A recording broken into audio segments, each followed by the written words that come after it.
Frederick and Catherine have been reunited in the hospital in Milan, and now they spend every evening huddling together quietly, desperately clinging to the delusion that they will survive this war and live happily ever after.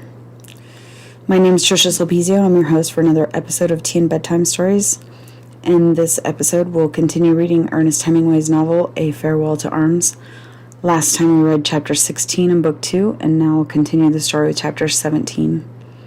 After the reading, I'll follow up with some quick facts and my impressions. So let's begin reading chapter 17 of book 2. When I was awake after the operation, I had not been away. You do not go away, they only choke you.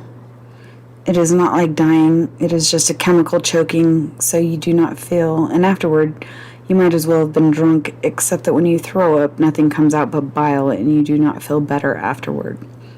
I saw sandbags at the end of the bed. They were on pipes that came out of the cast. After a while, I saw Miss Gage, and she said, "How is it now?" "Better," I said. "He did a wonderful job on your knee." "How long did it take?" 2 hours and a half. "Did I say anything silly?" "Not a thing. Don't talk, just be quiet." I was sick, and Catherine was right. It did not make any difference who was on night duty. There were 3 other patients in the hospital now, a thin boy in the Red Cross from Georgia with malaria, a nice boy also thin from New York with malaria and jaundice, and a fine boy who had tried to unscrew the fuse cap from a combination shrapnel and high explosive shell for a souvenir. This was a shrapnel shell used by the Austrians in the mountains with the nose cap, which went on after the burst and exploded on contact. Catherine Barkley was greatly liked by the nurses because she would do night duty indefinitely. She had quite a little work with the malaria people. The boy who had unscrewed the nose cap was a friend of ours and never rang at night unless it was necessary. But between the times of working we were together, I loved her very much and she loved me. I slept in the daytime and we wrote notes during the day when we were awake and sent them by Ferguson. Ferguson was a fine girl. I never learned anything about her except that she had a brother in the 52nd Division and a brother in Mesopotamia, and she was very good to Catherine Barkley. "Will you come to our wedding, Fergie?" I said to her once. "You will never get married." "We will." "No, you won't." "Why not?" "You'll fight before you'll marry." "We never fight." "You've time yet." "We don't fight." "You'll die then. Fight or die. That's what people do. They don't marry." I reached for her hand. "Don't take hold of me," she said. "I'm not crying." "Maybe you'll be all right, you two. But watch out you don't get her in trouble. You get her in trouble and I'll kill you." "I won't get her in trouble." "Well, watch out then. I hope you'll be all right. You have a good time. You have a fine time. Don't fight then, and don't get her into trouble." "I won't." "Mind you, watch out. I don't want her with any of these war babies." "You're a fine girl, Fergie." "I'm not. Don't try to flatter me. How does your leg feel?" "Fine." "How is your head?" She touched the top of it with her fingers. It was sensitive, like a foot that had gone to sleep. "It never bothers me." "A bump like that could make you crazy. It never bothers you?" "No." "You're a lucky young man. Have you the letter done? I'm going down." "It's here," I said. "You ought to ask her not to do night duty for a while. She's getting very tired." "All right, I will." "I want to do it, but she won't let me. The others are glad to let her have it. You might give her just a little rest." "All right." "Miss Van Campen spoke about you sleeping all the afternoons." "She would. It would be better if you let her stay off nights a little while." "I want her to. You do not." But if you would make her, I'd respect you for it. I'll make her. I don't believe it. She took the note and went out. I rang the bell, and in a little while, Miss Gage came in. What's the matter? I just wanted to talk to you. Don't you think Miss Barkley ought to go off night duty for a while? She looks awfully tired. Why does she stay on so long? Miss Gage looked at me. I'm a friend of yours, she said. You don't have to talk to me like that. What do you mean? Don't be silly. What was that all you wanted?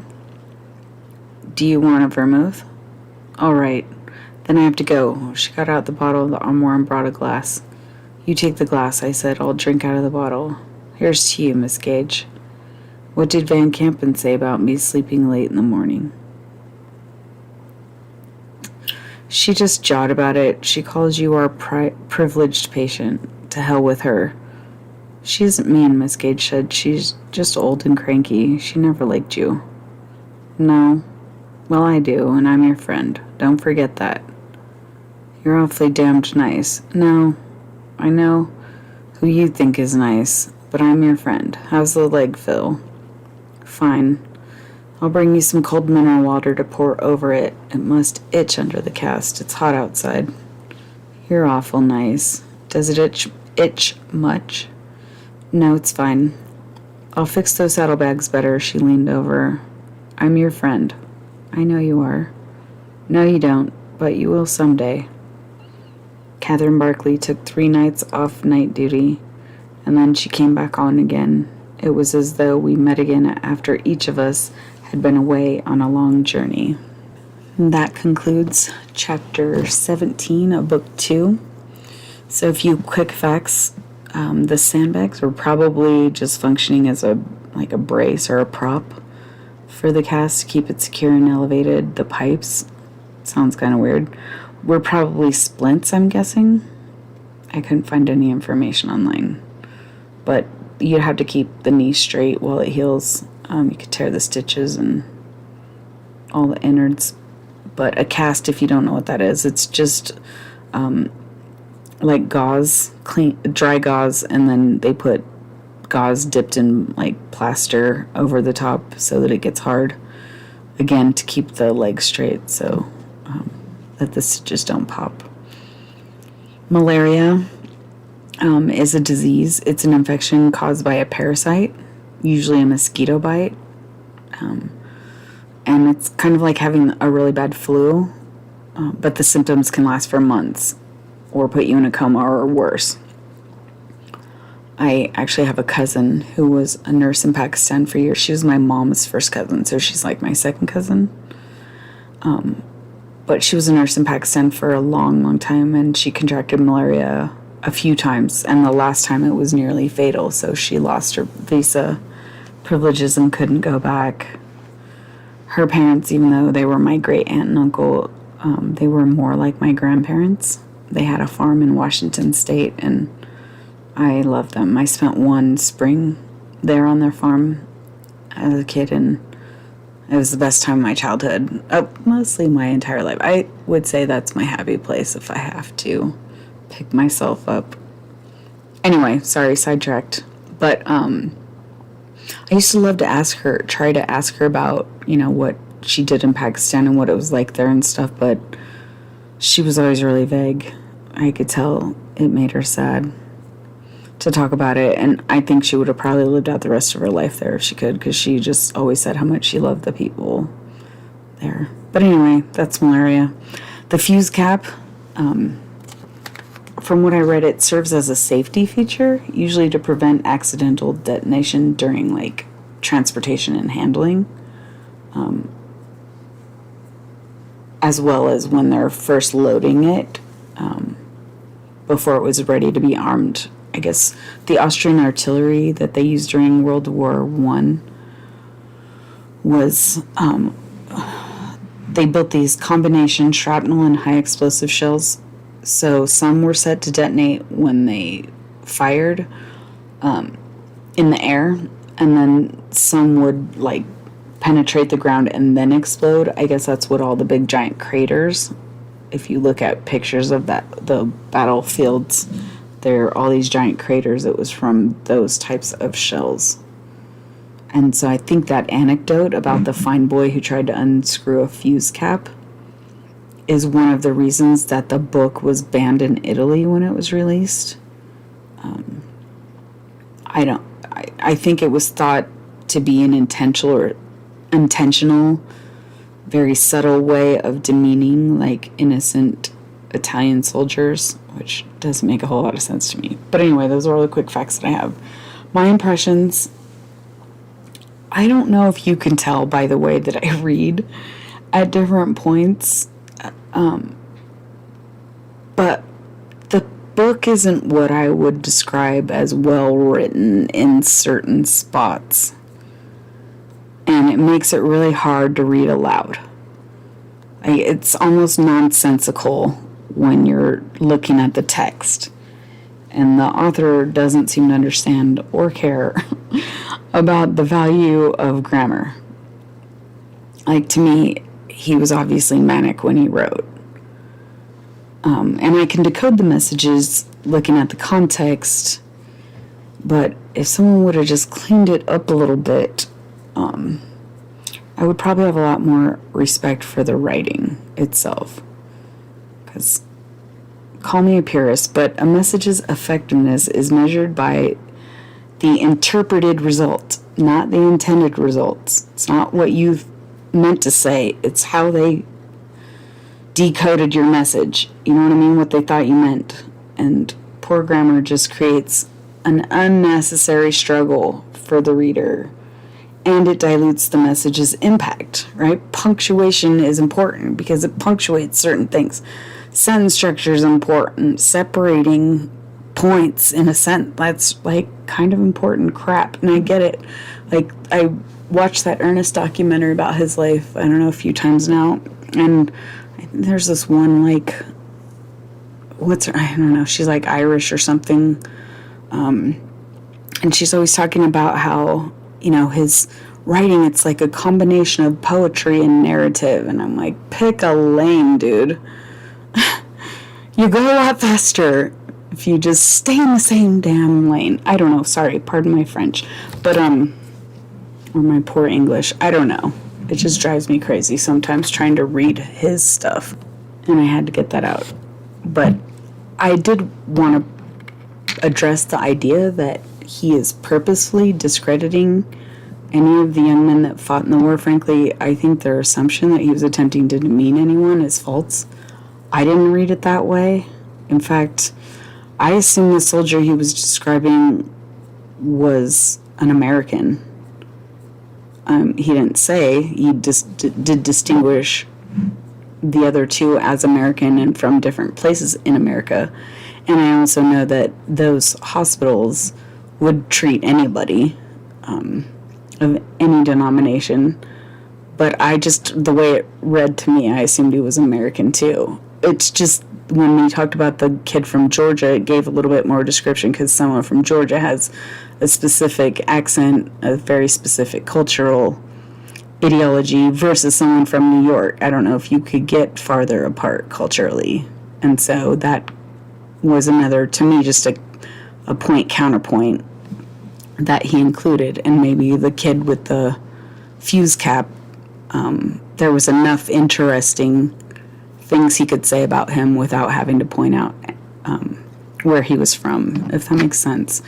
And also, there are some American accents that are just more pure, so it's harder to tell where somebody is from based on their accent. So I don't know. I just didn't read it as a slight. I don't know how anyone could. But regardless, every man that served in that war, especially the infantrymen, they were came from lower ranks in society, meaning they were undereducated, and the technology explosion at that time, right, as stated, the growth was exponential. So low-level men weren't privy to what technology they were using. That's why everyone freaked out when the tanks first rolled out, because they were like, what the hell is that? And so this kid probably just didn't know. what he was doing, which I guess that was the offensive part, was that he was written as being, I don't know, inexperienced as a soldier. Maybe they needed, for their pride sake, they needed to maintain this image of themselves as being super seasoned soldiers or whatever. But as wars go on, especially one that goes on for 4 years, they're constantly recruiting new people. And if you're like a farmer and all of a sudden you become a soldier and all you've got is 6 weeks of basic training, right? You're not going to know everything about soldiering.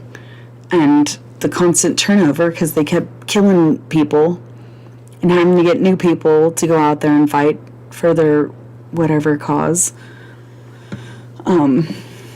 They were getting younger and more inexperienced as the war went on. So anyway, I don't know, it just felt a little hypersensitive to think that the book would be banned for something that trivial. But maybe it's just me. I don't know. I just think nonverbal communication, when we read into things, is kind of foolish, because nonverbal by its nature is ambiguous. Trying to mind read based on an analysis of what someone didn't say, just feels really like reaching. I don't know. Likewise, being defensive over what you think someone else thinks of you is also a little bit immature. Sorry, no offense. But for me, I decided years ago, I'm older, so I am not going to let anyone have control over my mood, ever.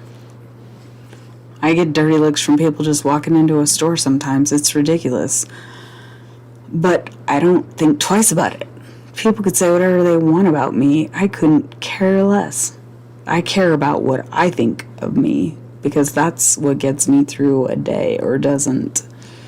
And I just wish, like, people in positions of power would take on a more mature attitude when it comes to their image and whatnot. They just look so small when they worry about how they're being portrayed. It's just, sorry, in our country we have lots of people like that in our government, and they're just ridiculous. Anyway, I don't want to get political, but there's this really great nonfiction book called Dialogue, The Art of Thinking Together, that I believe everyone should have to read. Because it explains, like, dialogue is just about understanding. You don't have to agree with anybody. You just have to understand where they're coming from, and you can live peacefully with anyone, with whatever belief, moral system, whatever they have. We can live peacefully together if we learn to understand each other. And, sorry, I just think people need to grow up a little bit, but my bad. I feel really validated that he included some dialogue of warnings from the other nurses. I mean, they were mild warnings. But honestly, after the end of the last chapter, I was kind of over this book. It's just, their relationship is a train wreck, in my opinion. And it's, I guess, good that everyone noticed, not just me. But I do feel bad for labeling Catherine crazy and leaving it at that, because she's obviously temporarily insane, but she does have some good reason for that, right? In all the survey research shows participants report that their most stressful life events are changing your residence, changing your employment, and changing your relationship status. And for poor Catherine, she's done all three of those things very quickly. So when she lost her love, she lost her future. It's like you're going down this road for however long, and then you hit a dead end, and it's like, now what? And so I'm sure she's in a lot of emotional turmoil. But she is projecting all of her crazy onto poor Lieutenant Henry. And I think once she starts to see clearly, when she gets out of the fog of mourning like, if the war ever ends and she gets some semblance of normalcy back in her life, she's not going to want him. He's far too young and inexperienced. He's not the kind of man at that stage of his life that women would want to settle down with. Sorry. But I get why she's drawn to him, because some men are, especially the young and inexperienced one, are just easier targets. I mean, I hate to admit it, but they're way easier to take advantage of in every interaction that you have with them. It's like that movie 16 Candles, when the geek character complains about how girls take his lunch money, and all they have to do is say hi to him. And yeah, I knew a lot of boys like that, and they feel safe, they feel easy, but they're basically holding space for someone else in your life. And I just think it's rude for her to take advantage of him like that. I mean, obviously he's getting something out of it, and that's why she's having these little sexual encounters with him, is because she's trying to pacify him in some way so she can continue to get her emotional needs met. But the whole thing is just twisted in my mind. And that's why, on principle, I object to cross-generational relationships. And not across the board. I know there are outliers, but all genders regardless. I just don't think there should be a huge age gap between equal partners. It's too easy for one in a more powerful position to take advantage of the other. And it takes a really strong-willed person to try to maintain equal power in a healthy relationship when you have a distinct advantage. And so, I don't know. Also, I'm not trying to judge her for her sexual activity. I don't judge anybody for their choices. That's your life. But I feel responsible to point out that from a biological standpoint, promiscuity for women is just, again, foolishness. To risk so much for so little is silly. It doesn't make any logical sense that you would risk pregnancy, STDs, emotional abandonment, rejection, etc. And for what?